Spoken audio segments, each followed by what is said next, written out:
सूरज की किरणों में अमृत का वो प्रकाश, हर नई सुबह के साथ यीशु राजा है अब। अंधकार से जो लड़ती उसकी वाणी है आप, उसकी वाणी है आप, उसकी वाणी है आप। अमृत वाणी, अमृत वाणी, अमृत वाणी, अमृत वाणी, अमृत वाणी। पहला पाठ नबी ईसायास का ग्रंथ, अध्याय 29, पद संख्या 17 से 24 तक। प्रभु ईश्वर यह कहता है, थोड़े ही समय बाद लेबानोन फल वाटिका में बदल जाएगा और फल वाटिका जंगल बन जाएगी। उस दिन बहरे ग्रंथ का पाठ सुनेंगे और अंधे देखने लगेंगे, क्योंकि उनकी आँखों से धुंधलापन और अंधकार दूर हो जाएगा। दीनहीन प्रभु में आनंद मनाएंगे और जो सबसे अधिक दरिद्र है वे इस्राएल के परम पावन ईश्वर की कृपा से उल्लसित हो उठेंगे, क्योंकि अत्याचारी नहीं रह जाएगा, घमंडियों का अस्तित्व मिटेगा और उन कुकर्मियों का विनाश होगा जो दूसरों पर अभियोग लगाते हैं, जो कचहरी के न्यायकर्ताओं को प्रलोभन देते और बेईमानी से धर्मियों को अधिकारों से वंचित करते हैं। इसलिए प्रभु याकूब के वंश का ईश्वर, इब्राहिम का उद्धारकर्ता यह कहता है, अब से याकूब को निराशा नहीं होगी, उसका मुख कभी निस्तेज नहीं होगा, क्योंकि वह अपनी संतति के साथ अपने बीच मेरे कार्य देखेगा और मेरा नाम धन्य कहेगा। लोग याकूब के परम पावन प्रभु को धन्य कहेंगे और इस्राएल के ईश्वर पर श्रद्धा रखेंगे।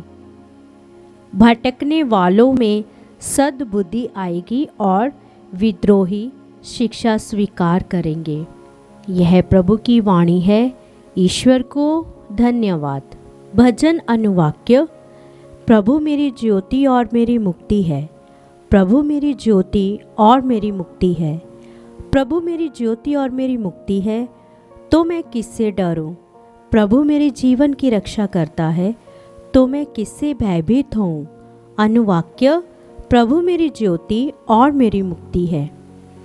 मैं प्रभु से यही प्रार्थना करता रहा कि मैं जीवन भर प्रभु के घर में निवास करूं और प्रभु की मधुर छत्र छाया में रहकर उसके मंदिर में मनन करूं। अनुवाक्य। प्रभु मेरी ज्योति और मेरी मुक्ति है। मुझे विश्वास है कि मैं इस जीवन में प्रभु की भलाई को देख पाऊंगा। प्रभु पर भरोसा रखो, दृढ़ रहो और प्रभु पर भरोसा रखो। अनुवाक्य। प्रभु मेरी ज्योति और मेरी मुक्ति है। जय घोष। देखो, हमारा प्रभु सामर्थ्य के साथ आएगा और अपने सेवकों की आंखों को ज्योति प्रदान करेगा। हालेलुया। संत मत्ती के अनुसार पवित्र सुसमाचार, अध्याय 9, पद संख्या 27 से 31 तक। यीशु वहाँ से आगे बढ़े और 2 अंधे ये पुकारते हुए उनके पीछे पीछे चलने लगे, दाऊद के पुत्र, हम पर दया कीजिए। जब यीशु घर पहुँचे तो ये अंधे उनके पास आए। यीशु ने उनसे पूछा, क्या तुम्हें विश्वास है कि मैं ये कर सकता हूँ? उन्होंने कहा, जी हाँ प्रभु। तब यीशु ने ये कहकर उनकी आंखों का स्पर्श किया। जैसा तुमने विश्वास किया वैसा ही हो जाए। उनकी आंखें अच्छी हो गई और यीशु ने उन्हें कड़ी चेतावनी देकर कहा, सावधान, ये बात कोई ना जानने पाए। परंतु वह घर से निकलते ही उस पूरे इलाके में यीशु का नाम फैलाने लगे। प्रभु का सुसमाचार। ख्रीस्त की जय।